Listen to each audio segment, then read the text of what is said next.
Welcome back जी। पिछली videos में हमने calculate cash flow from operating, investing and financing activities individually जो है वो सीखा था। अब हमारा जो फोकस है that is towards full fledged question of cash flow statement, जो बोर्ड्स के एग्ज़ाम में 6 मार्क्स का जो है वो आएगा आपको, जिसमें हमें इन तीनों एक्टिविटीज़ को कंबाइन करना है। तीनों एक्टिविटीज़ को कंबाइन करने के साथ साथ 3 एक्स्ट्रा स्टेप्स जो हैं वो आते हैं।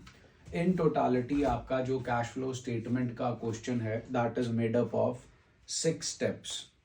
वो 6 स्टेप्स जो है वो मैं आपको एक इलस्ट्रेशन की हेल्प से जो है वो इलस्ट्रेट करके दिखाऊंगा। लेकिन उससे पहले जब आपको फुल फ्लेज्ड क्वेश्चन आएगा तो आपको जो क्वेश्चन है वो 95 to 97% बैलेंस शीट की फॉर्म में गिवन होगा। मींस आपको जो क्वेश्चन गिवन होगा वो बैलेंस शीट की फॉर्म में गिवन होगा। वहां से आपको अपना क्वेश्चन जो है कैश फ्लो स्टेटमेंट बनाना है। आपको बैलेंस शीट के साथ साथ एडिशनल इंफॉर्मेशन गिवन होगी। उन दोनों चीजों की हेल्प से आपको कैश फ्लो स्टेटमेंट जो है वो क्वेश्चन बनाकर पेपर में सॉल्व करना है। अब जो बोर्ड्स का पॉइंट ऑफ व्यू है उसमें जो आपको एडजस्टमेंट्स आती हैं बोर्ड के पेपर में, 1 या 2 एडजस्टमेंट्स होती हैं, उससे ज्यादा नहीं। मैं आपको मेन 3 एडजस्टमेंट्स बता देता हूं। उन 3 में से एक तो कम से कम आएगी, हो सकता है 2 भी आ जाए। वो एडजस्टमेंट्स होती हैं प्रोविजन फॉर टैक्स से रिलेटेड, जिसके तीनों पॉइंट ऑफ व्यूज आप कर चुके हो। जब सिंगल वैल्यू गिवन हो, 2 वैल्यूज गिवन हो और 3 वैल्यूज गिवन हो। एक आपको जो इंफॉर्मेशन, एडिशनल इंफॉर्मेशन गिवन होगी वो होगी डिविडेंड से related. It can be interim dividend, it can be proposed dividend. वो भी हम फाइनेंसिंग एक्टिविटी में डिस्कस कर चुके हैं। प्रपोज्ड डिविडेंड है तो पिछले साल का, इसका सिंपल ट्रिक होता है P for proposed dividend, P for previous year. Interim dividend इस साल का, इंटरिम डिविडेंड इक्विटी पे लगेगा। तीसरी जो एडजस्टमेंट होती है वो होती है डेप्रीसिएशन से रिलेटेड। कोई एसेट आप सेल कर रहे हो, 2 सिनारियोज हैं, when accumulated depreciation opening and closing balances are given and when they are not given. तो इन 3 एडजस्टमेंट्स में से ही आपको 1 या 2 एडजस्टमेंट्स जो हैं वो मिलनी है। मोस्टली आपका पेपर जो है वो सिंपल होगा, लेकिन उस सिंपल क्वेश्चन में भी आपकी कुछ दिक्कत परेशानियां आती हैं, उनको जो है आप कंसिडर कर लो। इस वीडियो के अंदर मैं सिर्फ वही एक्सप्लेन करूंगा। ये वो चीजें हैं जो आपने नहीं करनी, वो नहीं है जो आपने करनी है, ये वो चीजें हैं जो आपने नहीं करनी। सबसे पहले आपका स्टार्ट होता है cash flow from operating activity. Individually आपको बनानी आ गई, हमने पुरानी वीडियोस में उसे एक्सप्लेन किया। लेकिन उन वीडियोस के अंदर जो क्वेश्चंस थे उनमें ज्यादातर जो इंफॉर्मेशन थी वो बैलेंस शीट की फॉर्म में नहीं थी, लेकिन फुल फ्लेज क्वेश्चन में आपको इंफॉर्मेशन बैलेंस शीट की फॉर्म में मिलेगी। तो सबसे पहला पॉइंट, जब आप ऑपरेटिंग एक्टिविटीज के साथ डील कर रहे हैं आपको उस बैलेंस शीट में जाना कहां है। सबसे पहले तो हमारा स्टार्ट होता है टिप्पी री से। टिप्पी री के लिए आप जाते हैं surplus, that is balance in statement of profit and loss, जो पड़ा होगा रिजर्व्स एंड सरप्लस के अंदर। वो होगा आपका स्टार्टिंग पॉइंट मोस्टली। वहां से आप चले गए, फिर आपको ढूंढना है टिप्पी री। टिप्पी री में ट्रांसफर टू रिजर्व अगर आया वो भी वहीं पड़ा मिलेगा, notes to accounts of reserves and surplus. I interim dividend हमेशा एडिशनल इंफॉर्मेशन में मिलेगा। पी प्रपोज डिविडेंड हमेशा कॉन्टिंजेंट लाइबिलिटी के तौर पे बैलेंस शीट के बाहर पड़ा मिलेगा। प्रोविजन फॉर टैक्स, अगर 2 वैल्यूज ओपनिंग और क्लोजिंग उसकी गिवन है क्वेश्चन में तो वो आपको एक ही जगह मिलेंगी, करंट लाइबिलिटीज के अंदर शॉर्ट टर्म प्रोविजंस। उसके बाद आता है जी ई एक्स्ट्रा ऑर्डिनरी आइटम। ये आपको मिलती हैं अदर एक्सपेंसेस के अंदर और अदर इनकम्स के अंदर। जो आपने ऐड बैक करनी है वो अदर एक्सपेंसेस में मिलेगी, जो आपने सब्ट्रैक्ट करनी है वो आपको अदर इनकम में मिलेगी। रिफंड ऑफ टैक्स भी आपको अदर इनकम में मिलेगा। अब ये आपको तब मिलेंगी जब क्वेश्चन में statement of P and L होगा। अगर क्वेश्चन में statement of P and L नहीं होगा तो एक्स्ट्रा ऑर्डिनरी आइटम आपको पड़ी मिलेगी एडिशनल इंफॉर्मेशन में, वो वहां पर उसे एक्सप्लेन करेंगे। ये तो हो गया जी टिप्पी री। उसके बाद आता है फीफा, डिप और ड्रिप। अब फीफा, डिप और ड्रिप के लिए आपको कहां जाना है? आय के लिए आपको जाना है नॉन करंट एसेट्स में इंटैंजिबल एसेट्स के पास। एफए के लिए आपको जाना है एडिशनल इंफॉर्मेशन में, जहां पर एसेट को सेल करने के पॉइंट ऑफ व्यू की इंफॉर्मेशन आपको गिवन होगी। डी भी आपको वहीं से मिलेगा।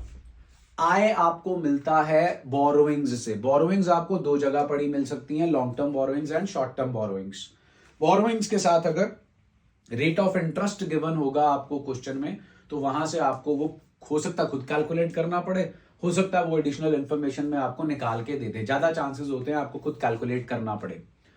पी आपके पास आ गया जी, premium on redemption of preference shares और डिबेंचर्स। ये आपको 99% जो है बैलेंस शीट के अंदर पड़ा मिलेगा। ये कहां पड़ा मिलेगा वो भी आप सुन लीजिए, दो जगह ही मिल सकता है, अदर लॉन्ग टर्म लाइबिलिटीज या अदर करंट लाइबिलिटीज में, वो भी उनके नोट्स टू अकाउंट्स में मिलेगा या face of the balance sheet में ब्रैकेट पे मिलेगा। तो ये हो गया आपका फीफा डिप। और एक आइटम और आती है जी extra P, that is provision for doubtful debt, आपके बढ़ गए।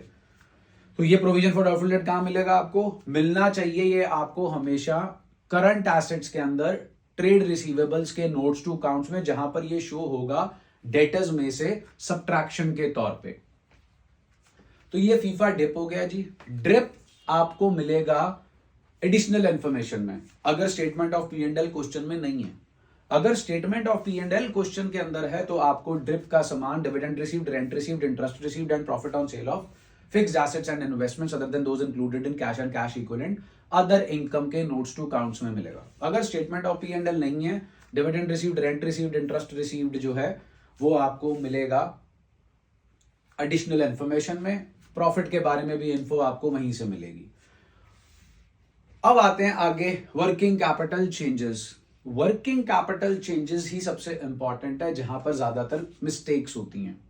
वर्किंग कैपिटल चेंजेस आपको दो जगह से मिलता है, current assets and current liabilities. आपको ऊपर मिलती हैं पहले करंट लाइबिलिटीज बैलेंस शीट में। करंट लाइबिलिटीज के अंदर सबसे पहला पॉइंट आता है शॉर्ट टर्म बोरोइंग्स। बिल्कुल नहीं उठानी शॉर्ट टर्म बोरोइंग्स। हमें शॉर्ट टर्म बोरोइंग्स को वर्किंग कैपिटल चेंजेस में नहीं लेना, प्लीज मार्केट नहीं लेना। Short term borrowings financing activity में जाती हैं, चाहे उसमें शॉर्ट टर्म लोन पड़ा हो, चाहे उसमें डिपॉजिट पड़ा हो, चाहे उसमें कैश क्रेडिट पड़ा हो, चाहे उसमें बैंक ओवरड्राफ्ट पड़ा हो, वो आपका हमेशा जाएगा फाइनेंसिंग एक्टिविटी में। सो कट, उसको आपको कंसिडर नहीं करना under working capital changes, short term borrowings. Trade payable बिल्कुल कंसिडर करना है, अदर करंट लाइबिलिटी भी कंसिडर करना है आपको, आउटस्टैंडिंग एक्सपेंसेस आ जाते हैं इसके अंदर। इसके अंदर premium on redemption of preference shares और डिबेंचर्स भी आ जाएगा, जो आपको बैलेंस शीट के अंदर पड़ा मिलेगा। तो आपको जो है अगर वो बैलेंस शीट के अंदर पड़ा हुआ मिल रहा है तो आपको उसे जो है यहां पर फीफा डिप के अंदर नहीं डालना है, वो मैं आपको पहले बता चुका हूं। डिटेल में एक इलस्ट्रेशन आएगी तब मैं आपको एक्सप्लेन करूंगा आगे जाके। उसके बाद आपको जो है करंट लाइबिलिटी के अंदर शॉर्ट टर्म प्रोविजंस को भी कंसिडर नहीं करना होता, बिकॉज वो शॉर्ट टर्म प्रोविजन होती है प्रोविजन फॉर टैक्स, जो आप टिप्पी री और नीचे जाकर ऑपरेटिंग के एंड में सब्ट्रैक्ट कर चुके हो, तो वो आपको बिल्कुल भी कंसिडर नहीं करना है। हाँ, अगर शॉर्ट टर्म प्रोविजन खुद उन्होंने लिख के दिया हो provision for doubtful debt, even तब भी नहीं आपको कंसिडर करना, क्योंकि आप उसे फीफा डिप, एक्स्ट्रा पी डिप का और ड्रिप का एक्स्ट्रा पी में कंसिडर कर चुके हो। ये हो गया जी आपका सेटअप करंट लाइबिलिटीज का। करंट एसेट्स पे पहुंचते हैं। करंट एसेट्स की पहली आइटम है करंट इन्वेस्टमेंट्स। भूल कर भी नहीं लेना, because current investments are cash and cash equivalent.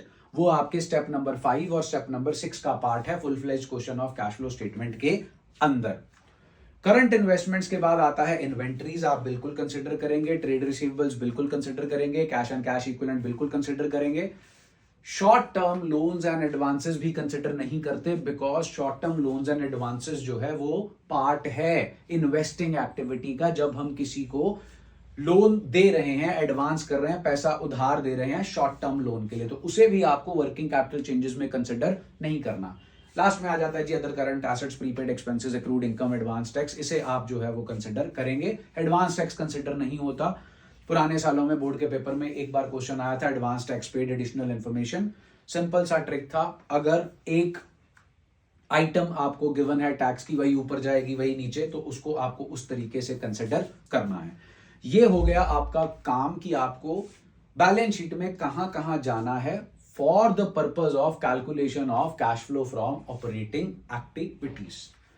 फिर बारी आती है cash flow from investing activities की। इसके लिए आपको बैलेंस शीट में कहां जाना है? एक ही जगह जाना है जी, दो जगह। एक जगह पहली नॉन करंट एसेट्स के अंदर property plant and equipment and intangible assets, उसके अंदर 4 आइटम मिलेंगी, property plant and equipment, intangible assets, capital work in progress, intangible asset under development, वहां जाना है जी। नॉन करंट इन्वेस्टमेंट्स मिलते हैं आपको, वहां पर जाना है जी। आपको long term loans and advances मिलेगा, वहां पर भी आपको जाना है। उसके बाद आपके पास जो सेटअप आता है जहां पर आपको जाना होता है वो है करंट एसेट्स के अंदर short term loans and advances, अभी पहले बताया था, इन्वेस्टिंग एक्टिविटी, दैट्स इट, और कहीं नहीं जाना। हाँ, इसके साथ आपको कंसिडर जरूर करना है अपने एडिशनल इंफॉर्मेशन को, क्योंकि वहां पर आपको जो है एसेट के ऊपर डेप्रिसिएशन के बारे में इन्फो गिवन होगी, आप एसेट कितने में बेच रहे हो, etcetera etcetera. Interest on investment additional information में भी दिया हो सकता है, लेकिन वो आपसे जानना चाहते होते हैं वो, इसलिए नॉन करंट इन्वेस्टमेंट्स के साथ जो भी इन्वेस्टमेंट्स दी होती हैं उसके साथ रेट ऑफ इंटरेस्ट मेंशन होता है, वो आपके ड्रिप का आय हो जाता है। ऊपर ऑपरेटिंग में माइनस होता है, नीचे इन्वेस्टिंग के अंदर वो प्लस किया जाता है। ड्रिप के बाद आपके पास ये आ गया जी इन्वेस्टिंग का सेटअप। फाइनेंसिंग के सेटअप के लिए आपको कहां जाना है? Share holder fund, non current liability. तीसरी चीज आपको जानी होती है करंट लायबिलिटी के अंदर शॉर्ट टर्म बोरोइंग्स। वही चीजें करंट एसेट्स और करंट लायबिलिटीज की आपको इन्वेस्टिंग या फाइनेंसिंग में मिलती हैं, जिन पर आपको वर्किंग कैपिटल चेंजेस के अंदर जो है नहीं जाना। वो आपको इसीलिए नहीं जाना होता क्योंकि वो आइटम्स आपकी वर्किंग कैपिटल चेंजेस का पार्ट नहीं होती, वो आइटम्स आपकी इन्वेस्टिंग एक्टिविटी और फाइनेंसिंग एक्टिविटी का पार्ट जो है वो होती हैं। सो फाइनेंसिंग के लिए आपको share holder fund, non current liability, current liability में से शॉर्ट टर्म बोरोइंग्स पर जो है वो आपको जाना है। ऑफ कोर्स एडिशनल इंफॉर्मेशन में जो आइटम आपको डिविडेंड वगैरह की गिवन होगी वहां पर आपको जाना है। तो ये जो है आपके सेटअप है आपका, कि आपको बैलेंस शीट में फुल फ्लेज्ड क्वेश्चन बनाने के लिए डिफरेंट एक्टिविटीज के लिए जाना कहां है। 6 स्टेप्स होते हैं, 6 स्टेप्स का भी एक बार ओवरव्यू ले लो, फिर अगली वीडियो के अंदर पूरी इलस्ट्रेशन आपको सॉल्व करके दिखाऊंगा। आप ऊपर लिखते हैं cash flow statement for the year ended, जो आपका करंट ईयर होता है। फर्स्ट रोमन न्यूमरल लगता है cash flow from operating activities, second Roman numeral लगता है cash flow from investing activities, third Roman numeral लगता है cash flow from financing activities, फिर आता है फोर्थ रोमन न्यूमरल, जहां पर रोमन न्यूमरल 1, 2 और 3 के रिजल्ट को एडअप किया जाता है। चौथे में लिखते हैं हम, अगर पहले 3 का आंसर पॉजिटिव है तो हम लिखते हैं नेट इंक्रीज, और अगर पहले 3 का आंसर नेगेटिव है तो हम लिखते हैं net decrease in what? Cash and cash equivalent. आपकी बैलेंस शीट पिछले साल भी बनी थी, इस साल भी बनी है। पिछले साल के एंड में जो आपके पास कैश एंड कैश इक्विवेलेंट था वो इस साल के स्टार्टिंग में आपके पास कैश एंड कैश इक्विवेलेंट है।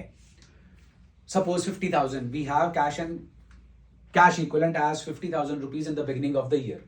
फिर हमने पूरा साल अपने बिजनेस ऑपरेशंस किए, 3 एक्टिविटीज जो थी वो हमने कैलकुलेट की, उनसे कैश फ्लो, सपोज करो तीनों एक्टिविटीज से कैश फ्लो का टोटल निकल कर आया 75,000।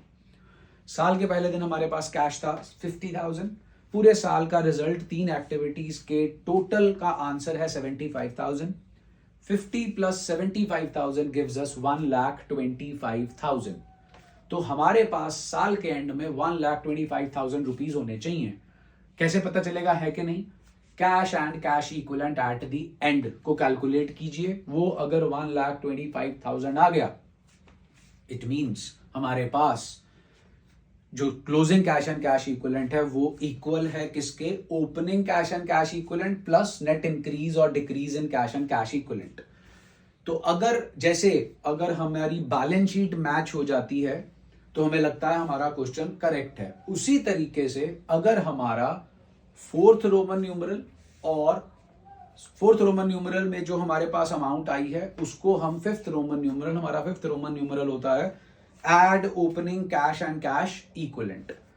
जो फोर्थ और फिफ्थ को एड अप करके आता है, अगर वो sixth Roman numeral that is closing cash and cash equivalent के इक्वल आ गया, chances are there that your question is correct.